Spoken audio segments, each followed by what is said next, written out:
Hi, everyone. I am Dr. Wendy McClellan. My students usually either call me Dr. Wendy or Dr. M, and I teach English classes here at Eastern Florida, including ENC 1101, which is the first semester of composition. I'm going to talk to you a little bit today about what you can expect when you get to your college writing classes. But before I do that, I want to do a little bit of myth busting.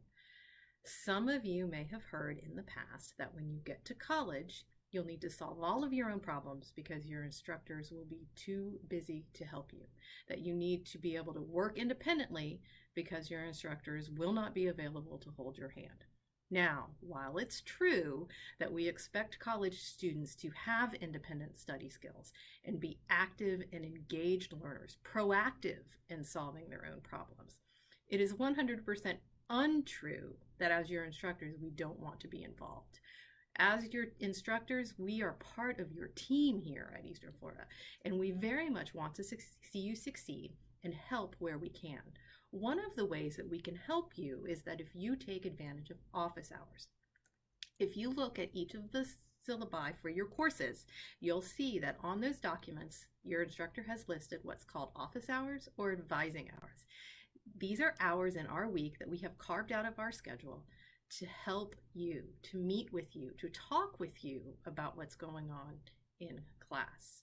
These are excellent times to ask questions of your instructor, especially if your question is a little more involved or a little bit more complicated than what can adequately be addressed before or after class. You know, those 2 minutes right before class between when you walk in the door and I start class, those 2 minutes when I'm trying to hand out documents and get technology booted up, those 2 minutes that 6 other students are trying to ask me questions. If you come to office hours with those questions, then we'll have lots of time to have a 10 or 15-minute conversation, even a half hour if that's what's called for, and not trying to cram it all into 2 minutes. And now that we're in this online environment, virtual office hours are the norm. And so office hours happen through Teams, they happen through emails, they happen over the phone. But when we get back to campus, you should also feel free to just stop by your instructor's office during those designated office hours.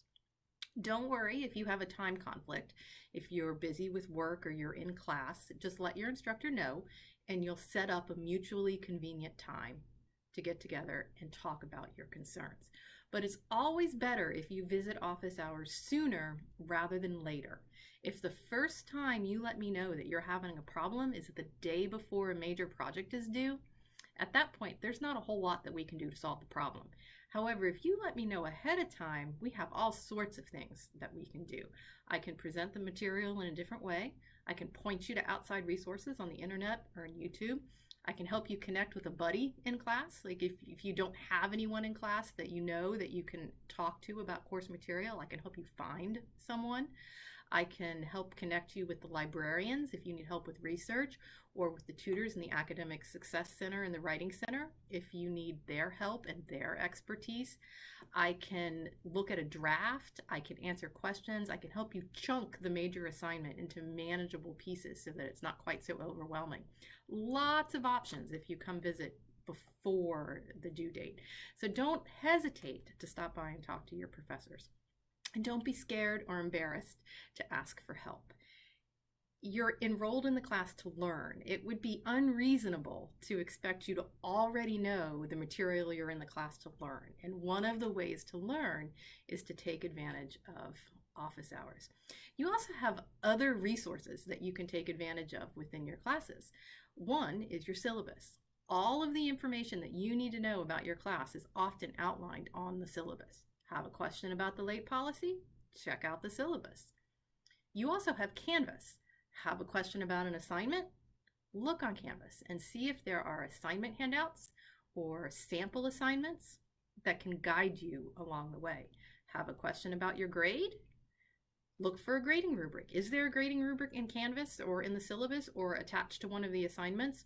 Look at previous assignments and look at comments that your instructor has made. Apply those comments to the current new assignment. Are you hazy on a concept?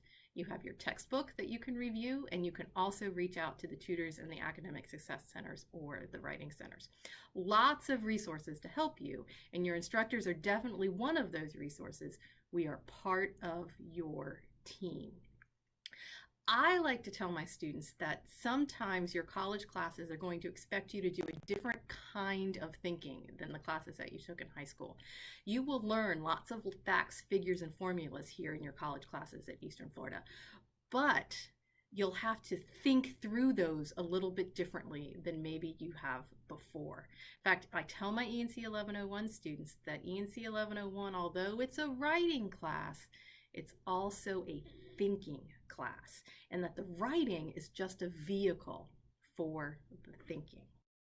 Take a look at the screen in front of you and you'll see a quote by Alvin Toffler from his book Future Shock. He says that the illiterate of the 21st century will not be those who cannot read and write, but those who cannot learn, unlearn, and relearn. So really what he's saying is that to be successful in the 21st century, you have to be able to analyze and break down and synthesize your problems and your information. Take thing A, combine it with thing B to create a new thing C.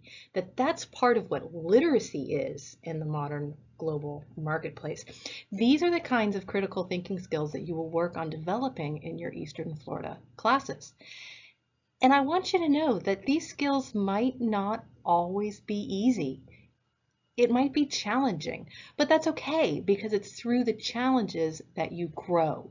But these challenges will also be so rewarding to you at the end when you finish and you are successfully completing your classes and ultimately earning your degree.